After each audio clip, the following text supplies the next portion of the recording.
system called Infusionsoft, which literally sends out stuff, very, very cool stuff to people like ebooks, etc.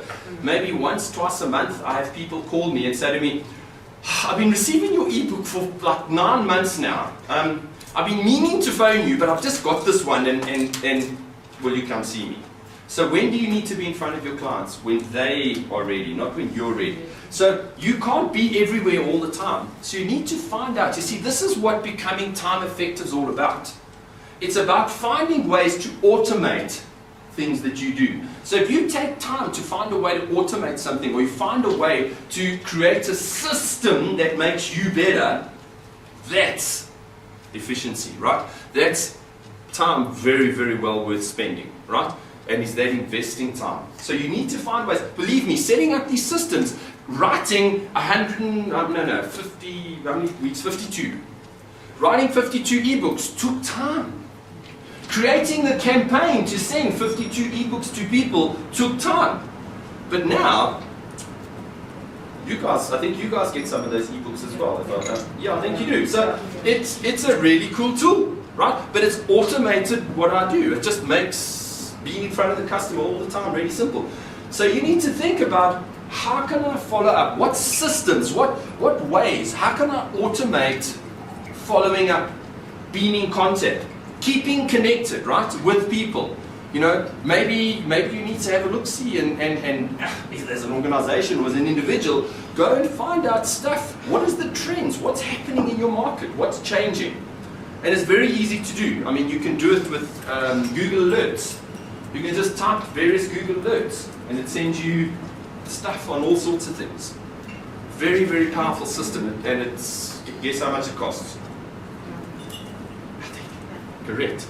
So, you know, how are you connecting? What are you doing? See, when I'm saying following up between calls, I'm not talking about phoning. It could be. But what are you doing in addition to that? What else could you be doing? See, keep asking questions. Keep saying, okay, so, all right, Andrew sowed the seed. What else could I be doing? How can I automate what I do? How can I become a lot more effective? Keep asking those questions. Right? How many of you are leaving meetings without setting up an appointment for the next one? Do you know how powerful this is? I never leave a meeting without having scheduled the next one. Why? It's difficult to get an appointment again with that client if you have to call, but you've got the client firsthand, and you also have an agenda created for the next. Also those gatekeepers. Yes. Exactly. Guys, how often do you, and I'm talking prospects, sorry? They tend to delay it. Of course they do. People put it off. But think about it. Remember we spoke last time about your calendar, right? What do you do with your calendar? You defend your calendar. So they've got an appointment with you on a time listen, 20% of them are still going to cancel, but 80% of them are not. And you're also going to get a commitment from them there and then. Correct. But you see, it takes what? Planning. Preparation. Because I can't go there and say, oh, let's have a meeting, and the guy goes, when? You go, hold on. Okay, I've got to say I have an availability on Thursday at 2, Friday at 1, Monday at 3, which one suits you? 99% of the time the people, one of those, they go, no, that's cool. But also, what do? And it's going to come up now. Offer them a lower commitment, right? So you say to them, I just need to explain this to you, like, and I'm going to say the dreaded word. How many of you email proposals? Yo. That's suicidally stupid. Yeah, we never ever do, unless the customer is not in the same town and that they just want to compete. Okay, so we deliver I them. never do, yeah. Okay, and guess what? Before you leave, you need the appointment to deliver the proposal. You understand? Don't go, okay, I'll send you, what's that? Trying to switch while you're talking. Yeah, switch quickly, yeah. So basically what we're saying is never leave without the appointment for the proposal. But where does that come from? Remember we talked about preparation, right? So you've got to prepare, what is the point of my next visit? So I've already got to have a reason and a purpose for my next visit and dates. So this is the end of the meeting, cool. Can we meet on to achieve this? You're also getting the client to commit to making a decision a lot quicker. Correct. You see, what you're also doing is you're sending an agenda ahead of time for each meeting as well. So you're sending an agenda ahead of time with exactly this is what we're going to, so they know you respect their time and they can see that you are there for their best interest. Everything you do is just organized. Everything you do just works. Oh, so do you think it's possible that everything in your organization could be trusted? And is 80% of the sale what you do? See, these are simple little tricks. Simple, when I call them tricks, they're not manipulation. They're simple little techniques that help you to achieve remarkable success. Is it the same effort? Eventually. But it takes, sorry? Once it's a habit. That is exactly. So you've got to prepare before every call. How many of you actually know enough about your clients before you go to see them? Or do we wing it when we arrive? Okay. You see, you think about it, the time, and this they've done scientific research. For every minute you spend researching before you see a customer, you save an hour later. Now think about it. You go there, you know exactly how to put your whole value proposition across to them because you know it's important to them. Or you have to go away and go and rethink and then go back and you might not even get the next appointment, right? So you have already prepared with the right value proposition. You have a pretty good idea because you know their business, so you can go and present it that way. And we're going to do a lovely technique, and I know I've been speaking about this forever. It's my all-time favorite thing.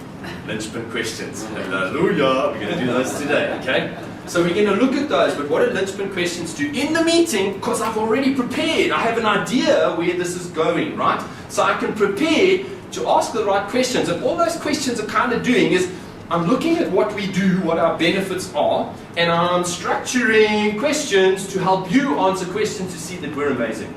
That's what linchpin questions do. But you see, the more prepared I am, the more I can guide the conversation so that, who's the person that trusts in the room the most? Themselves. Absolutely. So who do you think should be telling them how amazing your product is? Themselves. And how do we get them to tell themselves?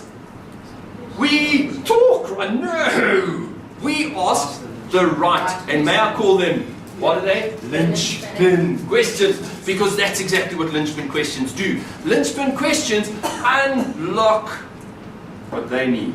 But I need to be prepared. I need to be prepared that what is the next reason that you want to meet with me? What is the next time you want to meet with me? And before I leave that meeting, I have it. Okay. Right. Next is leave messages telling them, guys, you know how powerful this is. How often do your clients go into the desert, right? You start phoning and then they're not available. And you leave messages and they're not available. And guess what they're hoping? Of course. And they know you will. They know you will. By the third call they've ignored you, you never phone again. So they're right. Not me. Bulldog. I never go away. But I tell you exactly when I'm going to call you. So I phone you. And I say, hi, won't you tell John that I'll be calling him back next Thursday at 2 p.m. Guess what I do? I call him back at 2 p.m. And then I call him back at 3 p.m. on next Wednesday.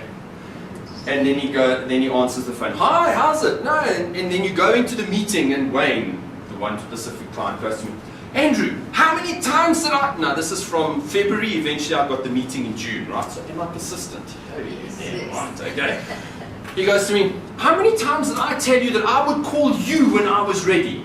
My words to Wayne were, Wayne, I'm here, and guess what? I'm going to teach your people to be that persistent. He went, okay.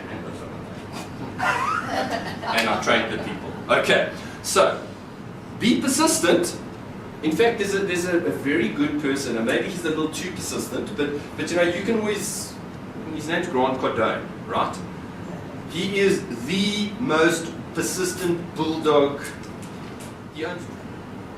He's very persistent, but that's why I say read some of his books. He's got some excellent ideas about how to follow up, how to be persistent. And in fact, on occasion, Jenny actually says to me, I think you're too persistent. But Yeah, there's not many people that as long as you've got a purpose, you see, you don't want to irritate them for the sake of irritating. You want to irritate them with integrity, right? So that there's a real purpose. So have a purpose for following up, and people will appreciate that. And always tell them when you're going to call back and call back at that time, because then they know you're not that salesperson that's going to disappear. You're that salesperson that is there. Why can I be that persistent? I know that our training works. We get results, okay? We've got phenomenal results. I know that when the people work tools, the tools work, right? I have no doubt. And I know that when somebody uses our training services, so if they're not using them, what are they doing? Losing money. So I can be that persistent because I know that you're going to benefit. When we train your team, you're going to benefit. That's why I can be that persistent.